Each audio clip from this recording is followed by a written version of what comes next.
السلام عليكم ورحمة الله وبركاته.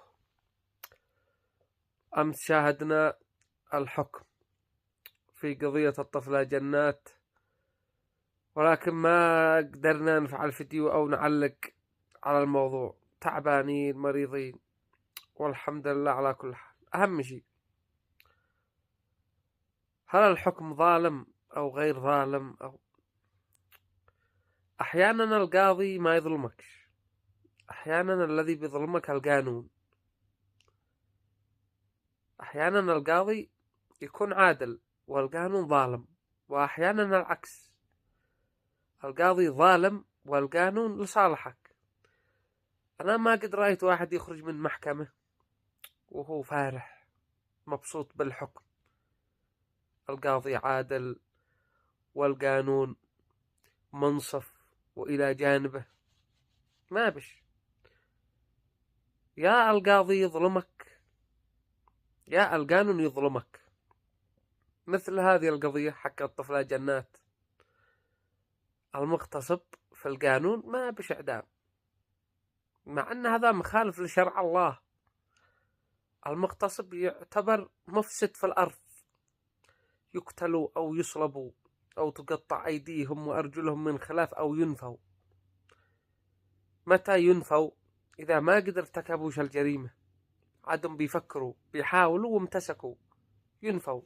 المغتصب أخص من القاتل، قتل أسرة كاملة، كسر أسرة كاملة. المغتصب قتل البنت وأمها وأبوها وأخوتها وخواتها، كسرهم وقتلهم. كيف تحكموا عليه 10 أو 15 سنة؟ هذا الابتدائية باقي الاستئناف يمكن يتخفض الحكم ل10، والعليا يتخفض ل7 ل5. هذه القوانين يا حكومتنا تعتبر من الحرب الناعمة، تشجع الناس على ارتكاب هذه الجرائم.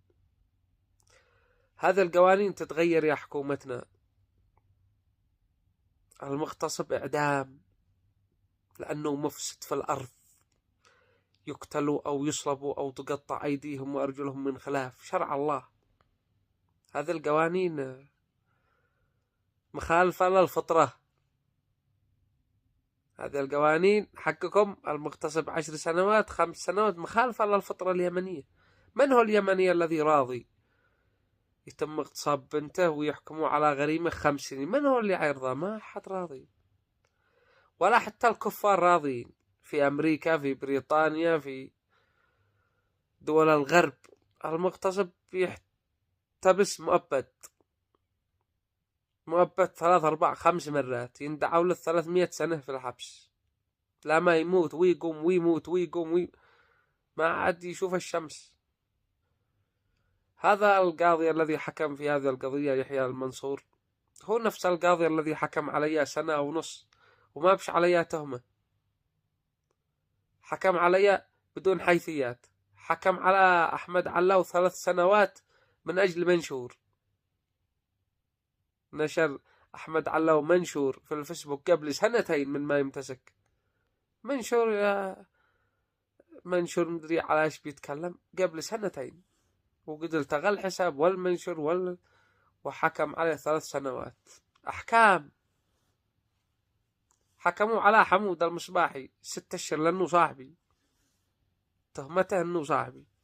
وأحمد حجر حكموا عليه 1 سنة لأنه فعل فيديو. يعني أنا ما نجداري ليش الأحكام القاسية هذه على حاجة تافهة، ويفلتوا الكبار. الاغتصاب فلتوا هذا القضايا، يدعوا لها 10 سنوات 5 سنوات 7 سنوات. بتقارنوا الاغتصاب بالمنشور في الفيسبوك، بتقارنوا الاغتصاب بواحد اتكلم كلام وندش الحكومة، ولا ندش يحتبسوا الاثنين سوا؟ كم يا في ناس محابيس قد لهم 10 سنوات على حاجة تافهة، قد له 5 8 7 سنوات. واحد مديون فوقه الواحد 30,000 قد له محبس 20 سنة.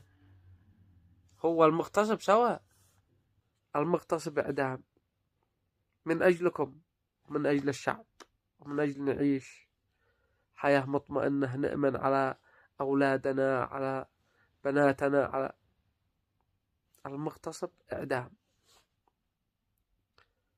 لا تكون تتهاونوا في هذه المواضيع، أو تكون تحكموا الواحد تم اغتصاب ابنه إعدام، وواحد اغتصبوا بنته تحكموا له 10 سنين.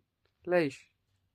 كلها اغتصاب، ما بش اغتصاب بالخطأ، الاغتصاب ما يجي إلا عمد. كيف لو ما هذا حكم وهذا حكم؟ هكذا ما نقدرش ننتصر على إسرائيل، احنا هكذا مجاملين، هذا حكم وهذا حكم وهذا حكم، وهي نفس القضية. ما هذا الكلام اللي حبينا نوصله، متضامنين مع أبو الطفلة جنات، ومطلبه مطلب حق، وإحنا إلى جانبه